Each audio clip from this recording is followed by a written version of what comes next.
সবাই কেমন আছো আমার প্রিয় ভাই বোন? ঈশ্বরের অনুগ্রহে আজকের একটা খুব খুব গুরুত্বপূর্ণ বিষয় আমি বলতে এসেছি, কারণ এই বিষয়টা প্রত্যেক বিশ্বাসীর জানা প্রয়োজন। কারণ অনেক সময় হয় আমরা প্রার্থনা করি, কিন্তু পাবো যে তা আমরা সম্পূর্ণ বিশ্বাস করতে পারি না। আমরা কি করি? প্রার্থনা করি, প্রভু তোমার হলে দিও, না হলে না দিও, এমন আমরা বলি। হ্যাঁ, এটা একদিকে ঠিক, কিন্তু এমনও নয়।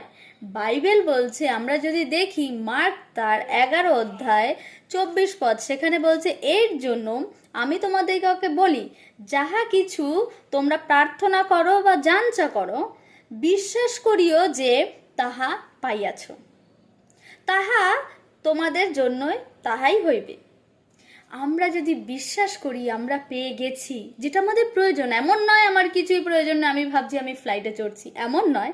আমার যে সত্যিকারের প্রয়োজন, আমার যদি সেটা আমি যদি প্রার্থনা করি, আমি যেন মনে করি সেটা আমি পেয়ে গেছি, ঈশ্বর উত্তর আমাকে দিয়ে দিয়েছে।